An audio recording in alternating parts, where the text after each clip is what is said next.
देखो आपने क्या सीख लिया था लास्ट लेक्चर में कि ये आपको पहले से आता था कि एक जगह पे दो वेव्स अगर या दो एसएचएम अगर मिल रही है, जैसे कि यहाँ से S1 है, ये आपका दूसरा सोर्स है, ठीक है, यहाँ पर P पॉइंट पर आके सुपर पोजिशन हो रहा है दोनों वेव्स का, तो एक तरह से यहाँ पर दो एसएचएम ऐड हो रही है अगर ये दोनों सिंपल हार्मोनिक वेव्स है, ठीक है। तो यहाँ पर जो रिजल्टेंट मोशन होगी वो भी एसएचएम होगी, तो उसका रिजल्टेंट एम्पलीट्यूड क्या होगा, अगर मान लो ये वाली जो वेव आ रही है ये आपका S1 ही था, तो ये E01 है, इधर से जो आ रही है उसका एम्पलीट्यूड E02 है यहाँ, ठीक है। तो ये बहुत बार आप निकाल चुके हैं कि रिजल्टेंट एम्पलीट्यूड कितना होगा, ठीक है ना, ये बहुत बार बात हो चुकी है, सबको याद हो गया कि बेटा ये फार्मूला वेक्टर की तरह ऐड हो जाते हैं, ठीक है ना, जैसे वेक्टर एडिशन होता है यस वैसे। सर। यहाँ पर फाई नॉट क्या है कि यहाँ पर जो वेव सुपर इम्पोज कर रही है उनका फेज डिफरेंस, ठीक है।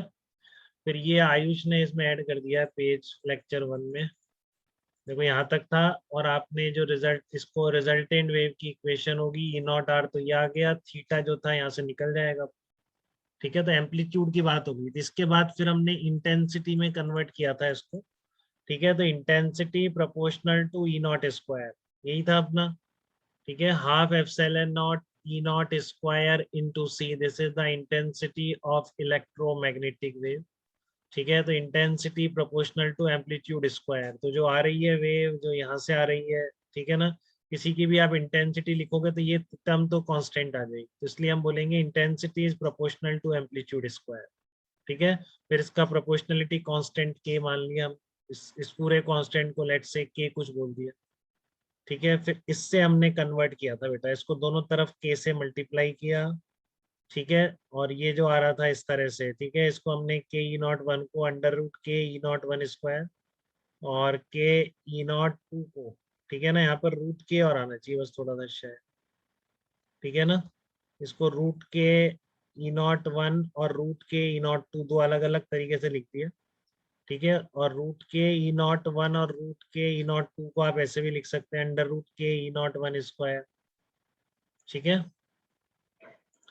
तो ये आपका रिजल्टेंट इंटेंसिटी का एक्सप्रेशन बन जाएगा, देखो डाउट तो नहीं किसी को, इसकी जगह आई नॉट वन या इसकी जगह I1 कर दिया, इसकी जगह I2 कर दिया, इसको रूट लगा के अलग अलग लिख के रूट I1 I2 बन गया और कॉस फाई नॉट आ गया, तो आपका रिजल्टेंट इंटेंसिटी जो यहाँ पर इस पॉइंट पर बनने वाली है, अगर इन दोनों वेव की इंटेंसिटी आपको पता है तो कितनी बनेगी। अब भूलना नहीं है बेटा, सबको याद हो जाना चाहिए, अभी बहुत ज्यादा यूज होने वाला है। क्या निकल के आए जनरल एक्सप्रेशन, अगर I1 I2 इंटेंसिटी की वेव में सुपर पोजिशन होता है तो रिजल्टेंट इंटेंसिटी क्या कहलाती है, two root I1 I2 cos phi naught कहलाती है, ठीक है। फिर इसकी बात करते हैं अपन कंस्ट्रक्टिव इंटरफेरेंस और डिस्ट्रक्टिव इंटरफेरेंस की, ठीक है ना। इसके बाद किसकी बात करते हैं, कंस्ट्रक्टिव इंटरफेरेंस और डिस्ट्रक्टिव इंटरफेरेंस की, कि मैक्सिमा और मिनिमा क्या होगा, ठीक है। तो फॉर मैक्सिमम इंटरफेरेंस क्या होगा, आपका कॉस फाई नॉट की वैल्यू 1 हो जाएगी, फाई नॉट 2n पाई आ गया, ठीक है। तो जब फाई नॉट 2n पाई है तो पाथ डिफरेंस निकालोगे तो कितना आएगा, n लिम्डा आ जाएगा, n की वैल्यू क्या है, n या m जो भी इंटीजर है, ठीक है। तो आपको ये पता पड़ गया कि जब भी दो वेव्स मिल रही हैं किसी पॉइंट पर, अगर इन रस्तों की लंबाइयों का difference lambda one sorry lambda या टू लेमडा या थ्री लेमडा इस तरह से होगा, तो ये आपका क्या कहलाएगा, कंस्ट्रक्टिव इंटरफेरेंस कहलाएगा।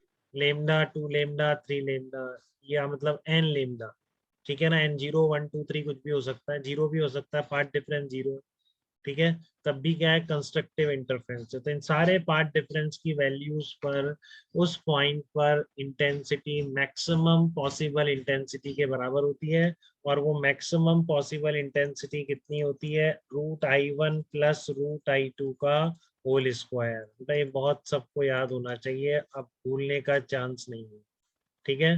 तो इतनी बार पढ़ लीजिएगा, ढंग से कॉपी में नोट कर दीजिएगा अपने कि आपको ये बिल्कुल याद रहे, ठीक है। ये आपका कंस्ट्रक्टिव इंटरफेरेंस है कब, जबकि पार्ट डिफरेंस क्या होता है, एन लेमडा, भूलना मत इसको, देखो बार बार यूज करेंगे।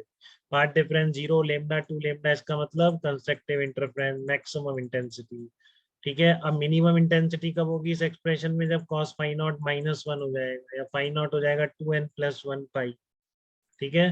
तो फिर फेज पार्ट डिफरेंस निकालोगे आप कितना आएगा, तो वो आपका देखो फेज डिफरेंस हो गया 2n प्लस 1 पाई, ठीक है, लेमडा आप इधर लेगा तो lambda upon 2 pi into phase difference की जगह वैल्यू पुट करो, तो पार्ट डिफरेंस कितना आ गया 2n+1 लेमडा/2। तो जब भी इस तरह से किसी पॉइंट पर दो वेव्स चल कर आ रही हैं, सुपर इम्पोज कर रही हैं, ठीक है, और अगर वहां पर आपका जो पार्ट डिफरेंस है, इन लंबाइयों का डिफरेंस, जैसे कहीं कोई भी पॉइंट हो सकता है, तो किसी ना किसी पॉइंट पर तो ऐसा होगा ही कि पार्ट डिफरेंस लेमडा/2 या 3 लेमडा/2 या 5 लेमडा/2 इनके बराबर हो जाए, ठीक है ना।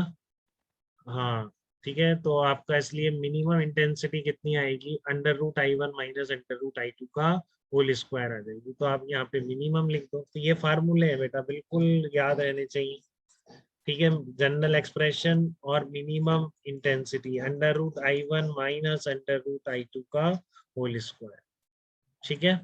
यहाँ तक कोई दिक्कत नहीं किसी को। फिर ये भी याद होने चाहिए, तो तब है जब I1 I2 बराबर नहीं है। अगर I1 I2 बराबर हो जाए तो क्या हो, ठीक है। तो आपका जनरल एक्सप्रेशन इससे बजाय क्या लिखेंगे, आप क्या याद रखेंगे हमेशा, 4I0 कॉस स्क्वायर φ0/2। बहुत अच्छी तरह कॉपी में लिख लेंगे इन सारे केसेस को। ये जनरल है, एक एंड में समरी भी लिख सकते हैं डिराइव करने के बाद। जनरल तो ये है जब I1 I2 के बराबर नहीं है, ठीक है।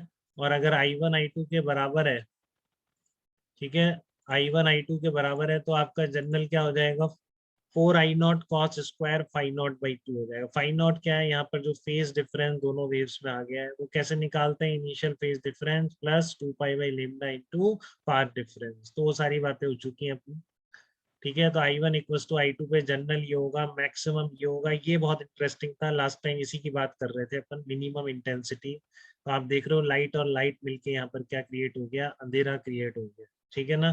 फिर मैंने आपको बताया भी था कि आप घर में ये सब नहीं देख सकते हो, कहीं अंधेरा दिख जाए आप। रीजन सिर्फ एक ही है कि आप जो भी दो अलग अलग सोर्सेज जलाओ, ऑन करोगे, जैसे दो ट्यूबलाइट ऑन करी है, एक ट्यूबलाइट एक बल्ब, कुछ भी आप इस तरह के दो अलग अलग सोर्सेज अगर ऑन कर रहे हैं, तो that will always be incoherent source, ठीक है ना। वो कोहेरेंट नहीं है, तो कोहेरेंट नहीं है तो क्या होगा, बात हुई थी अपनी कल। आपका ये जो φ0 है, ठीक है, ये जो φ0 है किसी भी पोजीशन पर टाइम के साथ कॉन्टिन्यूसली वेरी करता रहे, उसका वेरिएशन इतना ज्यादा स्पीड से होता है, ठीक है, कि इंटेंसिटी का मैक्सिमम और मिनिमम होना, जैसे ये जो है, एक तो दोनों इंटेंसिटी मान लो सेम कर दिया आपने, सोर्सेज की रूम में जो आपने ऑन की इंटेंसिटी सेम, तो किसी भी पर्टिकुलर पॉइंट पर लगातार ये हो रहा है बेटा, 4I0 फिर 0 फिर 4I0 फिर 0, बट आपको कहीं अंधेरा दिखेगा ही नहीं, ठीक है, क्योंकि ये वेरिएशन इतना फास्ट है कम ज्यादा होने का किसी पर्टिकुलर पॉइंट पे इंटेंसिटी के, कि आपकी आईज उसको डिटेक्ट नहीं कर पा रही है। तो कब है ये वेरिएशन, जब सोर्सेज इनकोहेरेंट है। बट अगर सोर्सेज कोहेरेंट है, तो किसी पर्टिकुलर पोजीशन का फेज डिफरेंस φ0 टाइम के साथ वेरी नहीं करेगा, ठीक है। तो जहां पर मैक्सिमा है वो मैक्सिमा ही रहेगा, जहां पर मिनिमा है वो मिनिमा ही रहेगा। बट ये कोहेरेंट सोर्सेज लाइट के बनाना इतना मुश्किल था कि शुरू में लोगों को समझ ही नहीं आई ये चीज कि ऐसा कोहेरेंट सोर्सेज बनाना जरूरी है, तो लोग इसको लाइट को वेव ही नहीं मानते थे, क्योंकि इंटरफेरेंस दिखता ही नहीं था, ठीक है। बट यंग्स ने जो एक्सपेरिमेंट किया उसने यही किया कि सोर्सेज उसने अच्छी तरह डिजाइन कर दिए कोहेरेंट सोर्सेज, ठीक है। और कोहेरेंट सोर्सेज जब लाइट के बन गए, तो बस फिर उन्होंने इंटरफेरेंस शो करना शुरू कर दिया, तो लोगों को मानना ही पड़ा कि लाइट वेव की तरह भी बिहेव करती, ठीक है, क्योंकि इंटरफेरेंस किसी पार्टिकल के बस की बात तो नहीं है शो करना, that's only A wave phenomena, ठीक है। तो ये सब बातें थी, ये सब हमने कर ली। फिर अब हम प्रॉब्लम्स पे आ रहे हैं, ठीक है। तो ये जो मैंने अभी बहुत ही ज्यादा इंपॉर्टेंट बातें बताई है लास्ट लेक्चर में, ये आपको बिल्कुल ध्यान रखना, ठीक है। सबका यूज है लगातार इस चैप्टर में आगे।